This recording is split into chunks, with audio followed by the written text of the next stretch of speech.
السلام عليكم ورحمة الله وبركاته. النهارده مع بعض فيديو جديد وتطبيق جديد.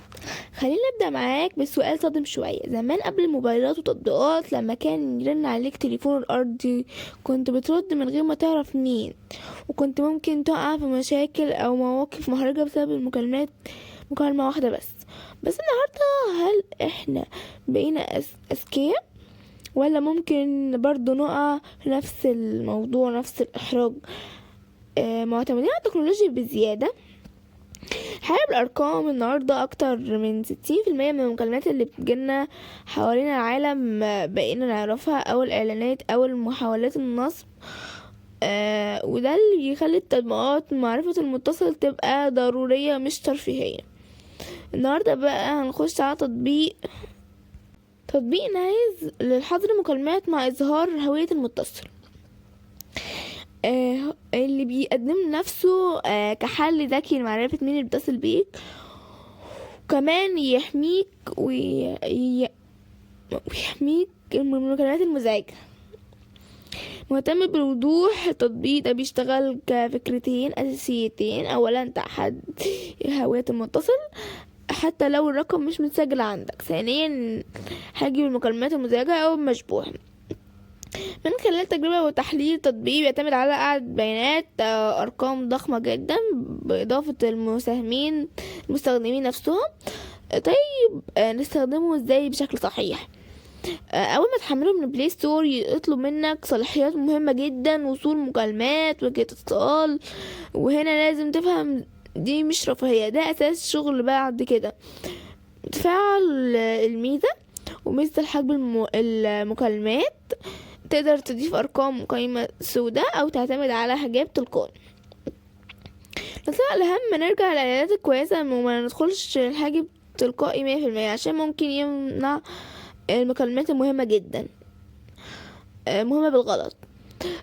نيجي بقى للمميزات اللي مش واضحة لأي حد. تطبيق سريع في عرض اسم المتصل، بيوفر حماية فعلية من أرقام سامبا.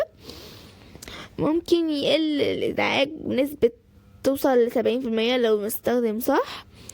وجهة بسيطة جدا وسهلة استخدام، وفيها تحديث مستمر لإعادة البيانات. بس كخبير لازم أقولك العيوب من غير تجميل: التطبيق بيعتمد بشكل كبير على الإنترنت، في إعلانات مزعجة نسبية، مش كل الأرقام بتكون دقيقة 100%، استهلاك بطارية ملحوظ أحيانا، وفي قلق حقيقي بخصوص الخصوصية. وده يخلينا نخش على أخطر نقطة: استخدام غير أخلاقي. ممكن حد يستخدم التطبيقات دي لمعرفة البيانات الناس بدون إذنهم، أو يتتبع أرقام ويجمع معلومات. وفي حالات تانية ممكن يتم استغلال قواعد البيانات نفسها بشكل غير آمن، وده ممكن يتم بمباشر التطبيق. لكن طبيعي النوع ده من التطبيقات. طيب آراء الناس فيه ايه؟ من تحليل تلاقيتها بلاي ستور، اغلب المستخدمين شايفين انه مفيد في تقليل، يعني يخف عنك الازعاج، لكن في نفس الوقت في شكاوي قوية من اعلانات خصوصية دقت بعض الارقام. واكتر تعليق اخد تفاعل كان بيقول بيشتغل كويس، بس كمية الاعلانات والشك في الخصوصية قلقني جدا، وده بالعكس رأي شريحة كبيرة. طيب هو بيكسب ازاي؟ الفكرة دي بجد فظيعة. بص، التطبيقات دي غالبا بتعتمد على 3 مصادر: اعلانات، شركات مدفوعة، بيانات استخدام، تحسين خدمة او اغراض تانية اخرى. يعني انت بتدفع فلوس بس تدفع بطريقة تانية.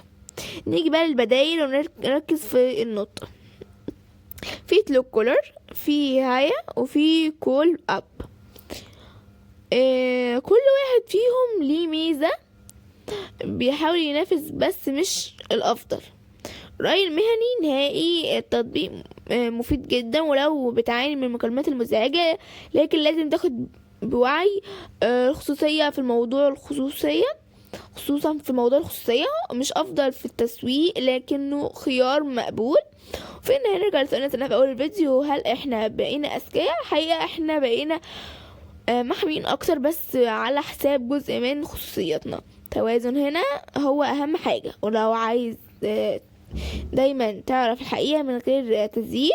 متنساش تعمل لايك واشترك في القناة عشان يوصل لك كل جديد ومفيد. سلام.